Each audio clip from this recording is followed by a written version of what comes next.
Welcome, everybody. Today, I'd like to lead you through a short practice, and today's practice will be more restorative, more relaxing in nature. So to start out, again, this is something you can do along with me. I want you to sit up. You can sit in simple cross-legged pose, or in any other seated position that's you can sit up tall and comfortable.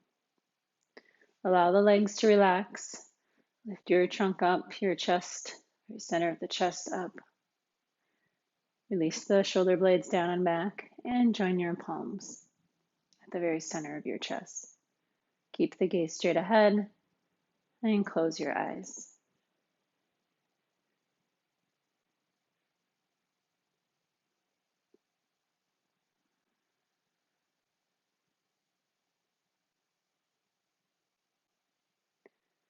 You're welcome to sit quietly here or join me in chanting 3 ohms. Always start with a complete exhalation, followed by an inhalation.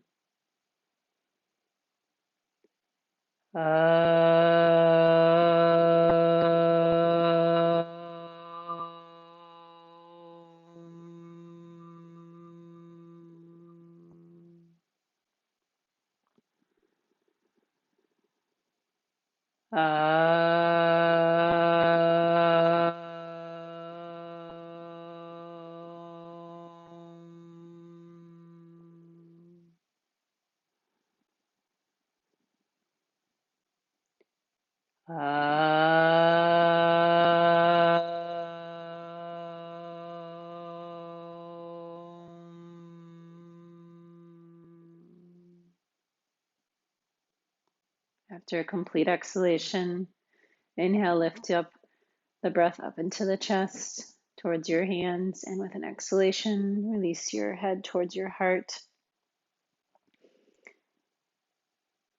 With humility, balancing the intelligence of the head and intelligence of the heart. And then slowly release the palms, lift the head up, and open your eyes. You can just switch the cross of your legs for a moment. And we'll stretch up in Paravatasana, which means mountain pose. Interlock the fingers and stretch out, and then come up. Again, as you release the legs down, push the palms up, drawing the elbows towards each other. And then bring the arms back down. Switch the interlock of your fingers one more time. Extend out, and with an inhalation, come up. Now, as you hold the pose, never hold your breath, especially when the arms are overhead. Try to take your thumb and first finger down towards the floor as you open up the sole of the palm. And again, with an inhalation, stretch up. And now with an exhalation, see if you can take your arms a little further back in line with your ears. And then bring the arms back down and stretch the legs out in Dandasana or staff pose. All right, next we're going to take Supta Tadasana and Supta Padangusthasana, the first part, as well as our legs both extended up. I'd recommend having some sort of belt or strap nearby. And if you're able to stretch and press your feet into a wall, you'll have a yoga mat placed near the wall. So join me now as we lie down. Bring your legs, your heels, and toes together. You'll notice I'm starting with my knees bent, so that when I push my legs or my heels into the wall to stretch my legs straight, the buttock flesh catches on the mat, lengthening my low back. The area around my shoulder blades, that part of my back, catches and pulls away from my neck and upper neck and ears and moves up into my chest. So that the front of the body is opening, the back body is receding down towards the feet. So I first start in Supta Tadasana. Anytime you hear Supta, it just means lying down, the lying mountain pose. And now keeping the thighs pressing down, the heels reaching into the floor, and keeping the natural curves in my spine, I'll stretch the arms overhead. So in other words, I don't want to overdo, especially in my lumbar spine. So I have to resist slightly with these front ribs, resist slightly with my abdomen as I stretch out. So it's important that you really reach out as you reach towards the floor. With your next exhalation, bring the arms back down and hug your right knee into your chest. Now I have my strap here, so have your strap available where you can reach it, but just stay in the bent knee position here. So as you hug the knee into your chest, if you have any knee issues, you're welcome to hold behind the back thigh or just hold the shin, but keep resisting with the bottom leg. So the bottom thigh rolls in and reaches down towards the floor as the right knee comes in. And now we're going to stretch the top leg straight also. So you can, if you're able to, take a hold of the big toe with your first two fingers and thumb, and you'll stretch the leg up. Or you can use a yoga strap or a belt and release as much of the strap as you need to get the leg straight. So the bottom leg is straight, the top leg is straight here, and your arms are straight as you take your shoulder blades down and into the floor. So both legs are active here. So I'm reaching out through the feet and also press the front thighs to the back thighs. So press the bottom thigh down, press your top leg away from your face, press your kneecap into the back of the knee here and open up the back of the leg. Front of the leg should be working and contracting as you open up and lengthen the back of the thigh. Now, even though, again, you're holding the pose, don't hold your breath. Normal breathing. And then you'll bend the knee, release the strap, and send your leg back to the wall. Now, keeping the right leg down, bend your left knee into your chest, resisting with that bottom right leg. So keep the bottom right leg rolled in and pressing down as the left knee comes in towards your chest. Again, you can hold the back of the thigh if you have any knee issues. And now you can hold with your same arm, same leg, left hand, you'll hold the big toe with your first two fingers and thumb, or put the strap around your foot and use as much as you need to get the legs straight. Reach out through both feet. So the bottom heel reaches to the wall, top foot presses into the strap as you press the left knee and thigh away from you, contracting and deepening the front of the thigh as you extend and open the back of the left thigh. Now, normal breaths. Now take a little bit longer, slower, deeper inhalation, and with a little bit deeper exhalation, press your thighs away from your trunk, extend your trunk away from your thighs, and again, see if you can hold here for a few breaths.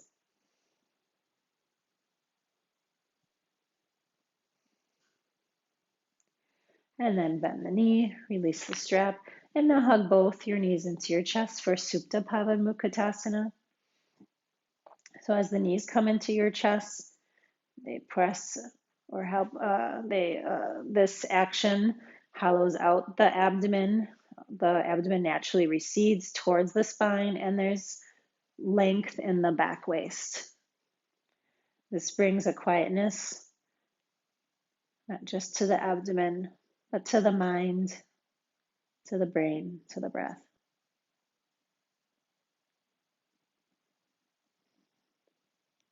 And now we're going to extend both legs up. So take your strap or your belt, place it around both feet, and go ahead and stretch the legs straight up over your hips. So where your legs meet your trunk, it makes a 90-degree angle. Open up the soles of your feet, spread the toes, bringing your big toe towards and touching each other, and then spread the rest of the toes out and away from the big toe, all the way to your little toe side. As you reach out through your feet, press both knees and thighs away from you so that the front of the thighs are contracting and deepening as you extend and open the back of the thighs. As you work through the legs, extend again the back sides of the back waist. Now you're welcome to work with this If you are a little stiffer and it's getting really, really challenging, your feet are way in front of you, you're welcome to take this pose with your feet pressing into the wall. Okay, so if it's just really, really a struggle, then you can always do this pose and press the knees and thighs away from you as your feet are into the wall. Okay, so either one is fine. Okay, wherever you're at, hug your knees into your chest. And then you can roll to your side and sit up. So next we're going to be taking Adho Mukha Svanasana, or downward facing dog, with first your hands into the wall. I'd recommend, if you're doing this in a more restful manner or a more quiet manner, to use some head support. So you can use a yoga brick, which has multiple dimensions on it. You could even use a bolster if you needed a little bit higher support, and a blanket. But basically, whatever support you're using, when your hands are into the wall, your thumb and first finger come to the wall. Spread your other fingers away. And you are going to lift up, really reach up. And as you come back, your hairline, so not quite the forehead, not quite the crown of the head, but somewhere in between, rests on your support. So if it were too low, for example, and you felt like you had to reach for it, make sure that you can just come to that support. So you'd have to build that support up.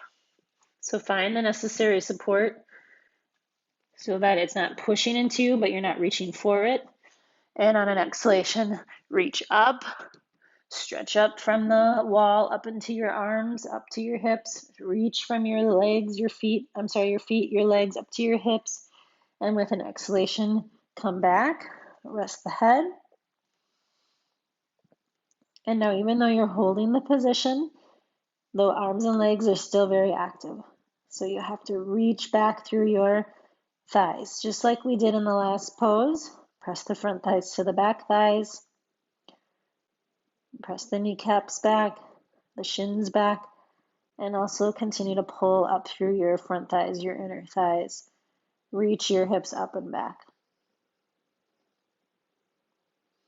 See, as you stay in the pose, that you keep your face, your breath quiet. And then come on down, and we'll take the same pose, but we'll turn around. So now your feet are into the wall. A good way to measure is to stretch your toes back till your toes just touch the wall. Now curl the toes under. Your feet will be away from the wall, but when you come up, just your heels will be at the wall. Your hands will be in front of your shoulders. You're welcome to turn the hands out again like we did at the wall. Otherwise, you can have your middle finger pointing straight ahead. Inhale, and with an exhalation, come up into Adho Mukha Svanasana, heels at the wall. Again, pull up through your arms and legs and take your thighs back, your shins back, your knees back, your heels to the wall. Now, you might feel your upper body a little bit more here, so keep pushing into the floor with your hands. Stretch your elbows towards each other like you did in the very beginning of class, Paravatasana. And stretch all the way up into your shoulders and bring your shoulders up, shoulder blades up towards your hips. Tailbone extends up. And then chest back towards your thighs. Even your armpit chest back towards your thighs. Now just stay here for a few breaths. Be quiet.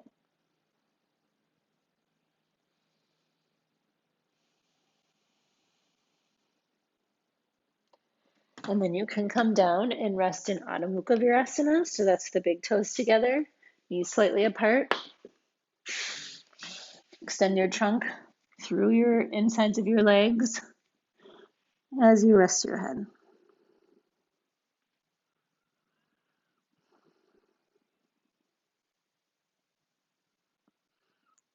All right, and then you can come up, and we'll be taking Uttanasana, a resting Uttanasana. I'd recommend a chair to rest your head. You certainly can go lower using a brick or, changing the height. You can have a couple of bricks. Remember, your chair can also, you can build that height up. So if it's too low, you can always add things to make it a little bit taller. Essentially, we are going to take the feet apart, but your feet are in front of the wall. So you can see here my feet are in front, so a good foot in front of the wall. And then I lean my buttock bones back to the wall, keeping the kneecaps and thighs lifted and pressing back so the buttocks stay firmly at the wall. I'm going to stretch my arms forward, getting length through the trunk. And I'm going to pull the chair in so I can rest the forehead. Now you can rest your arms in any comfortable position. You could even rest them on your ankles, for example. And again, always make sure that you're adjusting the head support. So again, you're not reaching for it and it's not pushing into you, but rather you can rest into it. Keep the feet opening, soles of the feet, toes spreading and stretching forward as you pull up through your legs so the legs are active. And again, the buttock bones stay back at the wall as you release your trunk away from the legs. Just take some normal breaths here. Keep the face quiet, the eyes, the mouth, the tongue, the throat.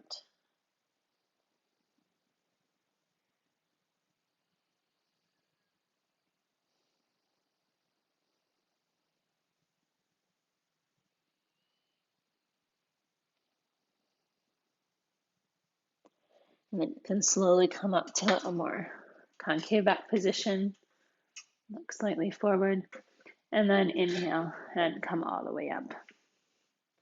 All right, so next in our more relaxing restorative practice, we're going to take Setu Bandha. And I want you to fold your mat up and just put it to the side. You'll have a bolster. If you don't have a bolster, you can fold up blankets. They're the length of the bolster and stack them as high as you would like to make a bolster. You'll notice I also have a couple of bricks at the wall, which are the same level as the bolster here. If you're able to, put a blanket behind here, and this will be for my neck and shoulders. So Setu Bandha is a supported bridge pose. And I'm choosing this support because it really gives the nice opening in the chest that I want you to get. And is also very relaxing. So I'm going to come to the very edge of the bolster. When I lie down, my shoulders are all the way on. Now I'm going to take my time sliding off so that the back flesh of the body catches, moving and pulling my shoulder blades away from my neck and ears and opening my chest so they come towards my chest. I'm going to slide down the edge, trying to curl, not just off, but almost into the bolster. And I'm going to come down just till my shoulders touch the floor. Okay, so once I'm in that position, I'm going to hold the bolster so I don't slide off anymore. And then I'm going to take my heels into the wall on top of those bricks and stretch my legs straight. You'll notice I just slid. So if you were to have your mat underneath you, you wouldn't be able to do that. So that's why we had moved that mat. Now just rest with your arms in a comfortable position. Allow your eyes to close. Now with the feet stuck into the wall, you shouldn't feel like you have to work your legs so much. You should just stay in their position. Just again, stay and reflect, observe your normal breath.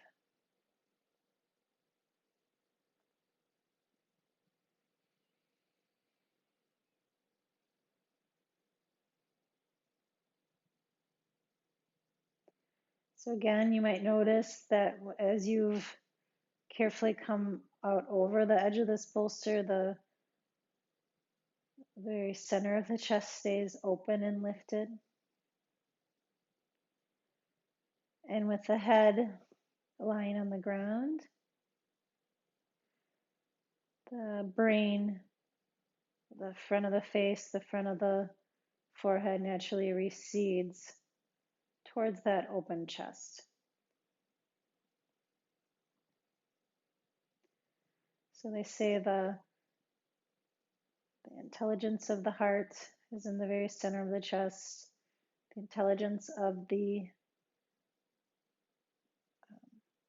of the head is inside the skull. And our job really is in yoga to equal out, to balance the intelligence of the head and the heart.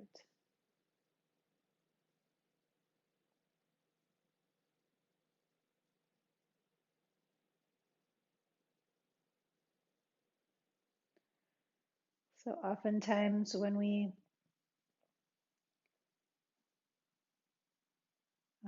find irritations or the modifications of the mind is when we're constantly bouncing back from the head to the heart to the heart to the head.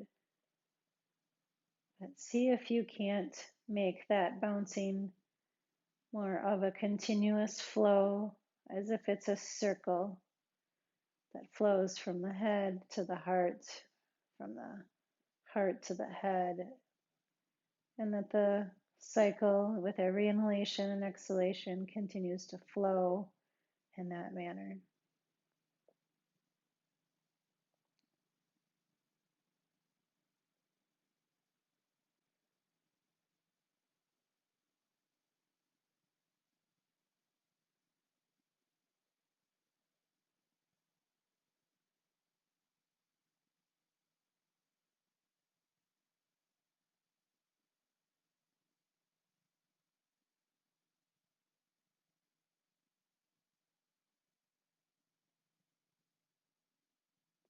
To come out of this pose, just start to mentally prepare yourself.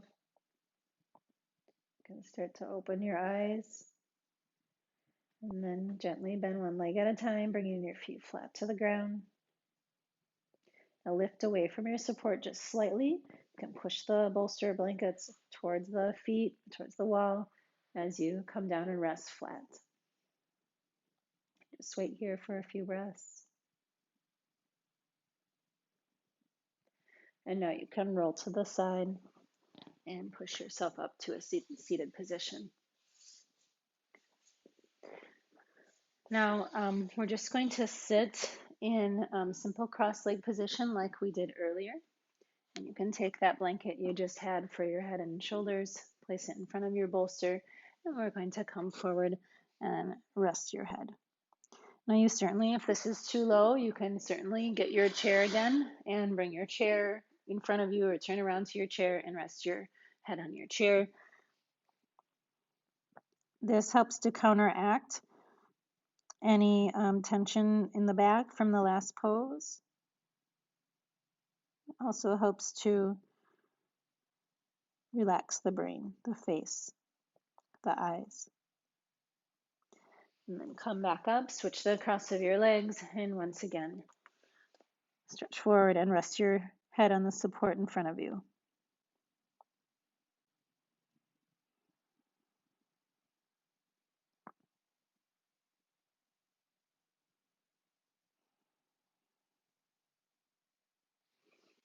And you can come up, stretch your legs out. All right, you're going to get your mat again.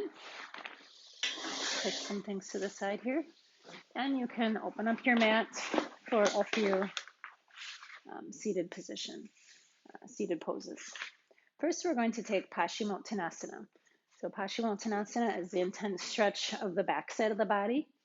Go ahead and sit up nice and tall in Dandasana. If it's hard to sit tall here, use support to sit up on. You could sit up on a blanket or a few blankets. And we will be resting the head. So again, you could bring your chair over. You could use a bolster. You could use a blanket or a combination. First, I want you to sit up tall and then come forward. You can use catch your feet, or if you can't catch your feet, you can always get a strap around your feet. Inhale, really stretch the trunk up like you did in the standing Uttanasana, and with an exhalation, you'll rest the forehead on your support. You can rest your arms on your support in front of you.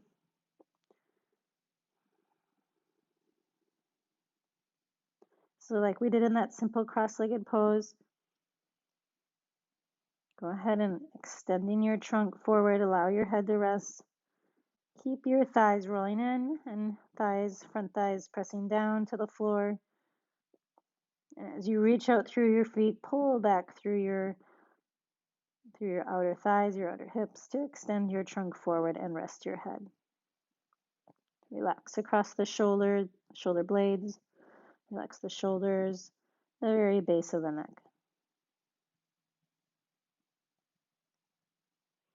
As your head rests into your support, allow the front brain to recede. Allow the eyes to relax.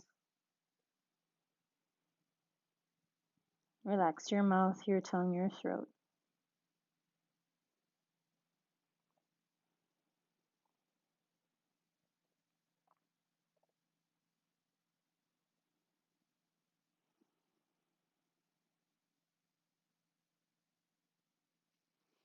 And then slowly come back up.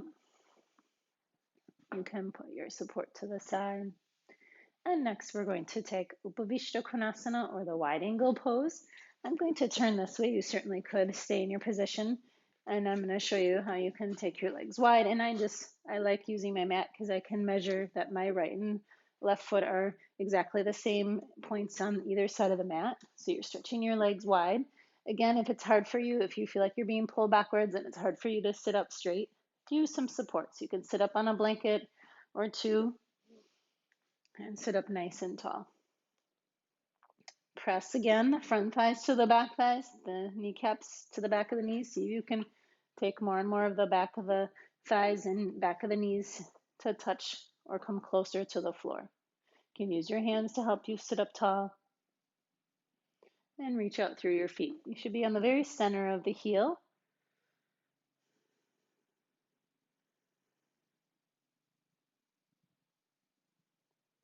And now we're going to come into Badakonasana, which is bound angle pose. So you'll bring the soles of your feet together. I'm going to turn to face you now. I'd highly recommend sitting up on a little support for this pose. Soles of the feet together and knees apart. So again, you can bring the hands behind you by the sides of your hips. You can also hold the toes in front.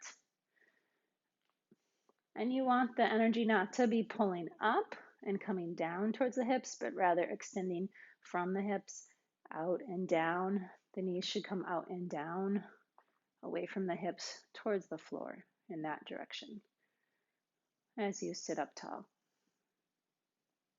So Upavishta Konasana, Badakonasana can be held for much longer, and these that I'm going to do right now, these poses are said to bring positive thinking, a positive attitude.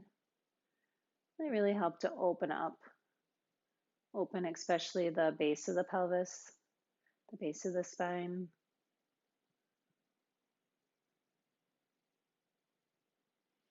And then stretch your legs out in front of you in Dandasana. Now, just for the last part of this class, we'll take Shavasana. So in Shavasana, I'd highly recommend that you have some support for your head. You never want your head to drop way back. Again, that the front brain is kind of hit forward when that happens, but rather you want enough support for the head so that when you lie down,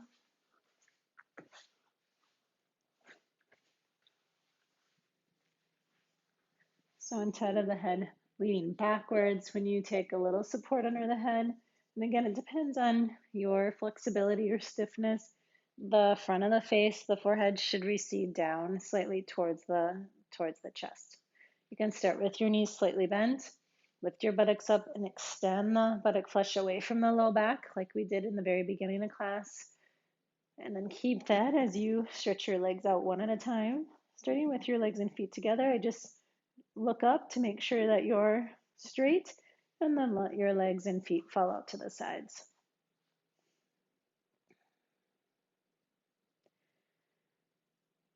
And your first job in Shavasana is to adjust so that you're comfortable and you're warm, you're able to completely let go and relax.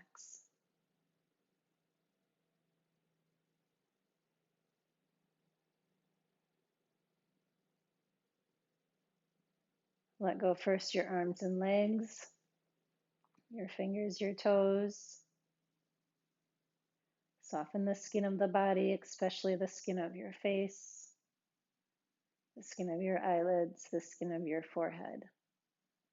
Again, see that the skin of the forehead slightly recedes down away from the top skull towards your center chest.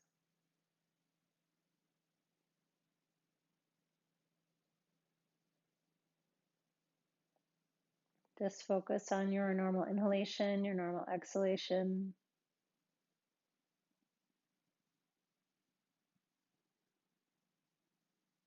And with every exhalation, allow your physical body to sink into the floor, to detach from the external world.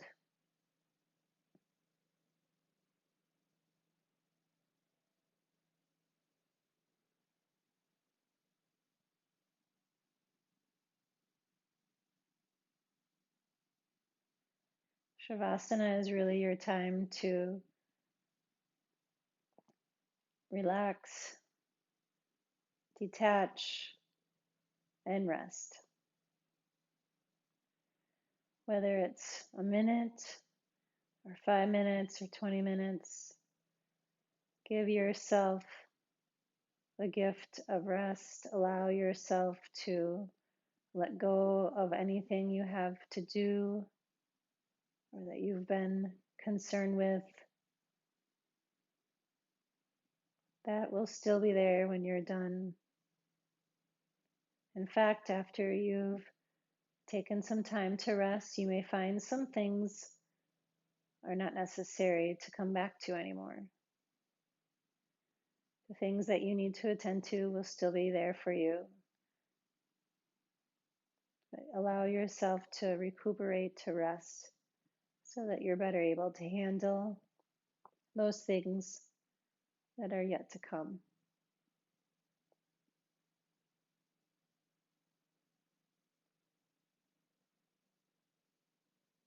Now you can stay in Shavasana for as long as you wish or have time for, or both. When you come out of Shavasana, come out slowly. Again, it's good to first mentally prepare. Slowly open your eyes. Bring your hands to your trunk and bring your feet flat to the floor. You can also roll to the side before you come up all the way to a seated position.